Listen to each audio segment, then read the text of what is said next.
Often you'll want to fetch documents without knowing the exact values that they hold. Now, the methods of querying that we looked at in the previous screencast are great when you know exactly what a given value is, but what happens if you don't? We're going to look at that in this screencast. Let's start out by thinking about our bookmarks database.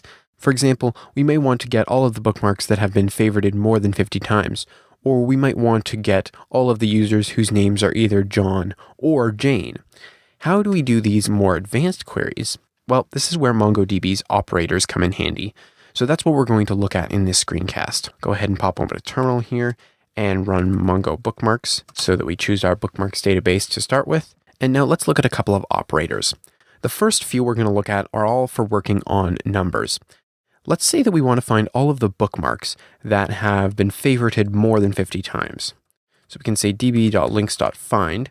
And we know that we want to work with favorites, but how would we say greater than 50? So favorites here, instead of just being a single value, is going to be something more complex, so we pass it an object. And the key and value that we want to have in here are going to say that we want to have it greater than 50.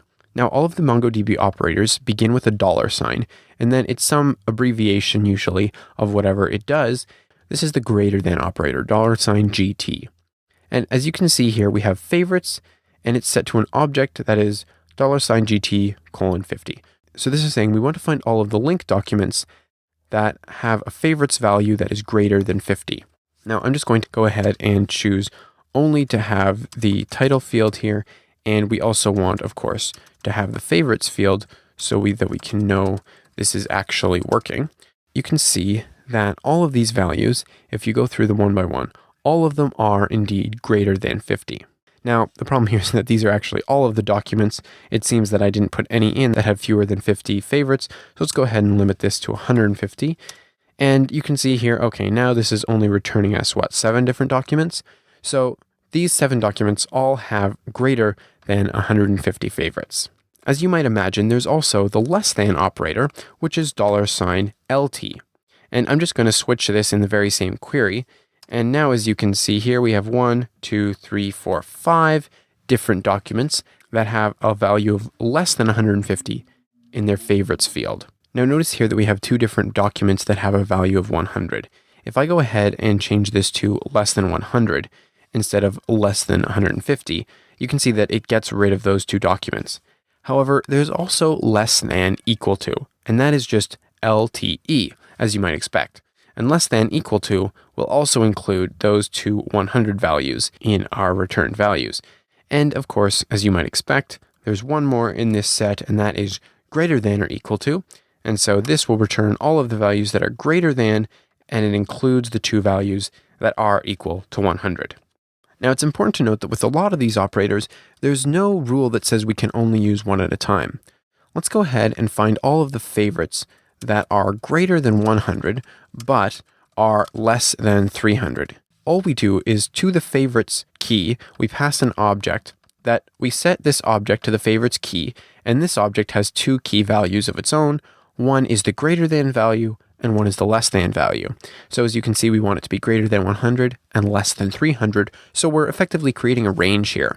And if I go ahead and hit enter here, you can see that we have 4 documents here that have between 100 and 300 favorites. Now, of course, in this case, this is exclusive, so we are not including any values that are 100 and 300. If we wanted to make it non-exclusive, we could say greater than or equal to 100 and less than or equal to 300. And now our 2 values that are 100 are included in this collection. Now, sometimes we'll want a field to match one of several different values. For example, let's say that we want to find all of the users that are either named John or Jane. Well, we could do this by saying db.links.find, and we want to find where their name.first is, and again, we're going to set this to an object. This is kind of the motif here that we use when working with operators. We're going to use the in operator in this case, and we're going to say that the values for name.first should be in this array, and it should be either John or it should be Jane. And that's really all we need to do. Let's go ahead and limit this so that we are only returning name.first. And now you can see we have 2 documents, one with the first name of John and one with the first name of Jane. Now, a lot of different operators have a negative form. The greater than operator that we looked at has a negative form in less than or equal to. The less than operator would have the negative form of greater than or equal to. In this case, the in operator has the not in negated form. So we can just add an n to the beginning here. So this is $NIN. And now we're going to find all the users whose name.first value is not John and is not Jane. As you know, this will return our only remaining user, which is Bob. So we can basically use this negated operator here to find the complementary set of documents in our users collection. Now, the last operator we're going to look at in this screencast is the all operator, $ALL. We're going to use this operator to match specific documents with arrays within them, and only the arrays that have all of the items we specify will be included. Now, to understand how this works, let's start by writing an example that uses the in operator that we just looked at. So we're going to say db.links.find, and we want to find all of the documents whose tag property has either the marketplace tag or the code tag. Now, remember what I said in the previous screencast about how our sub-arrays work pretty much the same as just a normal property that's just a plain string or number, for example. Here we know that tags is an array, but we can use in to say if one of the values in tags is marketplace or one of the values in tags is code, return those documents. So when we go ahead and hit enter, and I've just limited this to the titles and tags fields and nothing else. So when I go ahead and hit enter here, and we get an ellipsis point here, this means that MongoDB is expecting more to be written before this command is done. Now, since I already assumed I'd finished off this command, that means I have an error in here somewhere, and I can see that it looks like I forgot an extra curly brace right about here.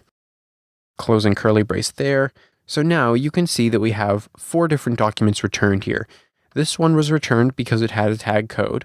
Notice it doesn't need to have the marketplace tag as well. That's the important thing to take away from this. This one has marketplace, this one happens to have them both, and this one just has marketplace. Now let's go ahead and change this in operator to all. Now all is a bit different from in that while in worked fine on non-array fields like name.first as we saw up here, all does expect itself to be working on an array field. Right now, only documents whose tag array match both marketplace and code will be let through. So if we go ahead and run this, you can see that only the Code Canyon link was let through because it is the only link that has all of the selected tags, both marketplace and code. So those are a few more of the operators that we have, but there are a couple other ones, so we're going to look at those in the next screencast.